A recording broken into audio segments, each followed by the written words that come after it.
This is a presentation by Rewrite Your Story and Therapy Partners to the Dorset Carers Forum about carers. Therapy Partners was founded in 2014 by Alan Hayes and offers the services of a team of fully trained and professionally registered therapists, including counsellors, psychotherapists, psychologists, family therapists, art therapists, life coaches, addiction therapists, hypnotherapists, and nutritionists. We recognise the importance of respect and confidentiality and making successful connections with clients, and we like to react quickly to referrals. We understand that it takes time for people to decide to speak to someone, and when they are ready, we want to connect with them as soon as possible. Rewrite Your Story is the charitable arm of Therapy Partners and was founded as a charity in 2017. The North and East Kent NHS commissioned us to provide a pilot study to offer support, guidance and therapy to children, young people and professionals around the early intervention of eating disorders, using support groups, presentations and therapy with quite amazing results. This was the inspiration for launching the charity, so that we might be able to continue our work supporting the local community in both Kent and Dorset.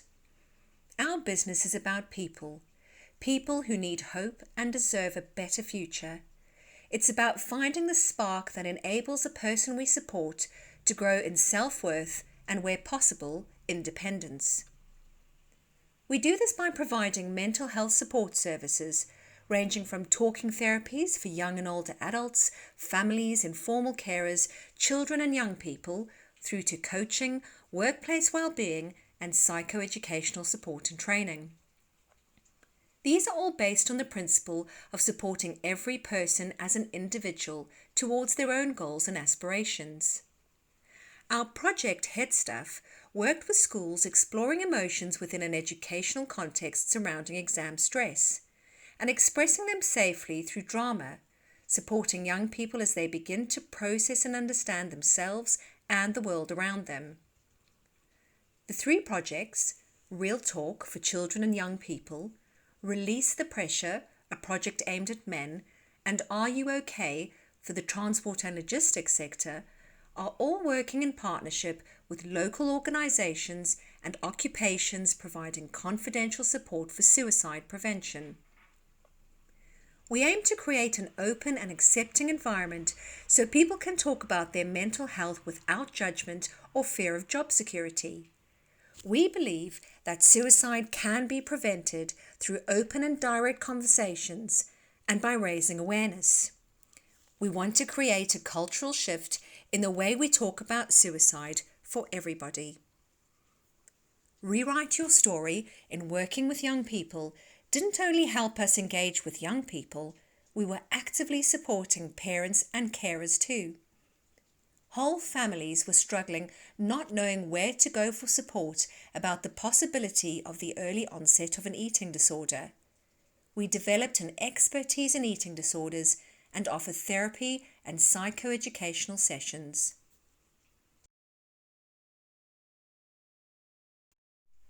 So, what is Dorset County's definition of a carer? A carer is a person of any age who provides or intends to provide ongoing, unpaid support to a partner, child, relative or friend. Without this help, the health and well-being of the cared for person could deteriorate due to frailty, disability, a serious health condition, mental ill health, or substance misuse. It's recognised that the carer may live with or apart from the cared for person.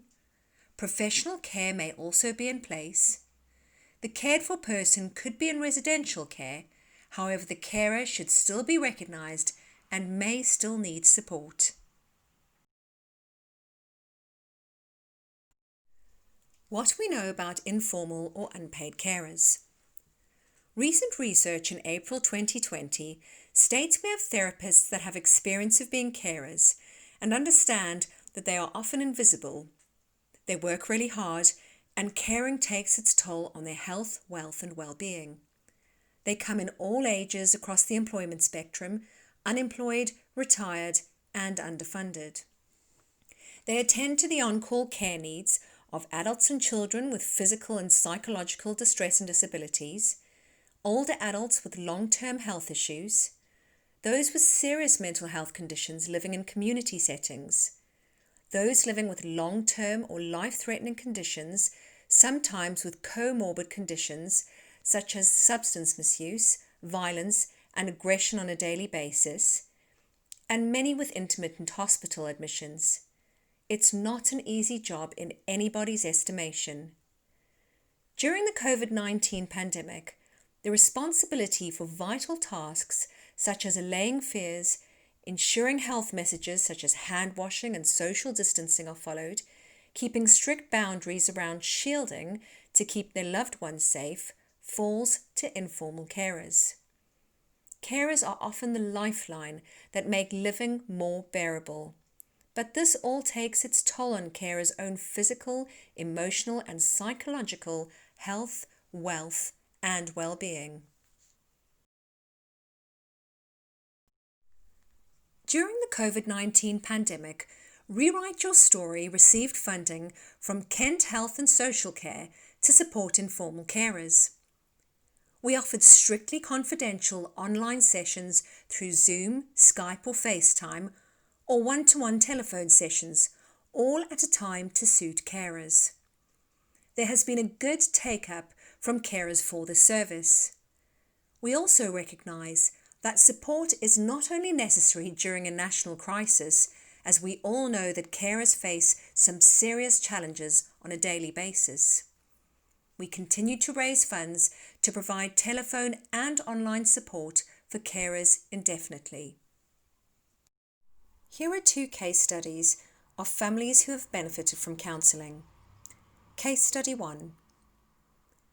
David had been caring for his wife Betty at home for 2 years after a stroke had meant she was unable to walk and needed a lot of care. David had been happy to look after Betty as she had looked after him for the last 45 years. Eventually, on the advice of professionals, it was decided that she needed the care of a nursing home.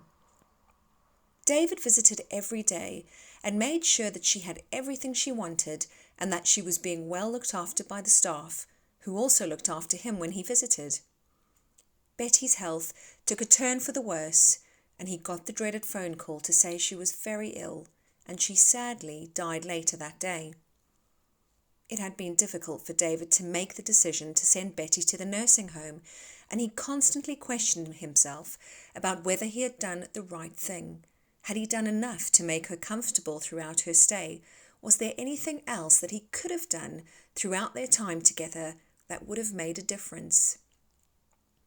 David needed to talk to someone. He had good friends that he met in the pub and family that he spent time with, but he wanted to be able to talk about how he felt, particularly his feelings of guilt, and get some help with some of the questions that he couldn't get out of his mind. Therapy Partners and Rewrite Your Story received a call from Cruz, who were unable to offer any support due to the COVID-19 pandemic. Using previously arranged funding, a series of 6 telephone appointments were arranged with David to be able to talk about his feelings. During the first session, it took David a few minutes to know what to say to the therapist, as she explained that she was there to listen to whatever was on his mind and that whatever he said was confidential. In the following sessions, David had written down some of the things he wanted to say so he didn't forget anything. These conversations often led on to other things that David wanted to talk about, but had never been able to tell anyone. At the final session, David made sure he had gone through his list of things to say and told the therapist that he had really benefited from the sessions. He reported that he had got things off his chest and was feeling happier, sleeping better, and was thinking about things differently now. He would never forget Betty, and having taken the opportunity to work through some things, he could now start to plan the next stage of his life. Case Study 2. Bob and Ellen are married and have 2 adopted daughters who are not biological sisters. They had wanted children for a long time and were delighted when they finally gained approval to adopt. Their eldest daughter, Cassie, was the perfectly healthy baby, according to the social worker, but displayed problems during her first 6 weeks with Bob and Ellen. Cassie had been rocking in a distressing way in the first few weeks, and this had also been highlighted by other family members who suggested they check with their GP. This was the start of the highs and many lows of a long journey through physical and mental health services.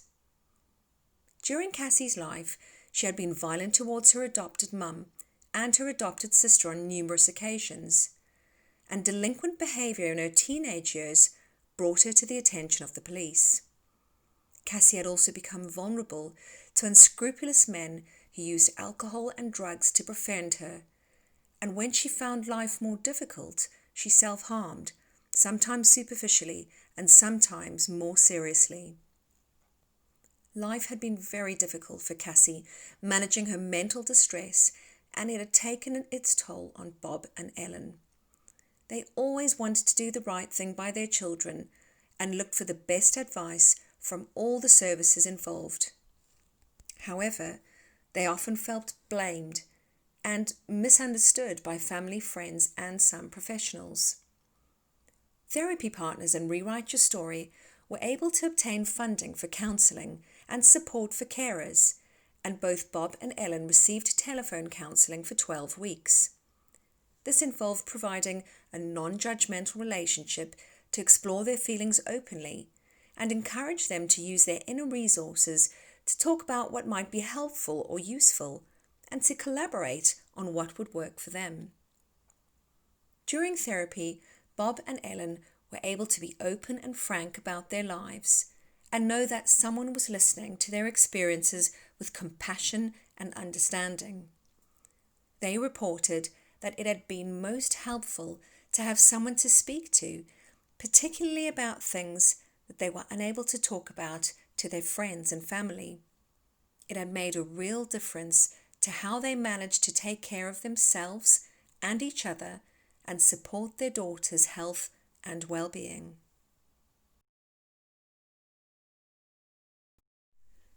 A recent National Carers Survey in April 2020 called Caring Behind Closed Doors, Forgotten Families in the Coronavirus Outbreak found that 69% of all carers are providing more help with emotional support, motivation, or keeping an eye on the person they care for.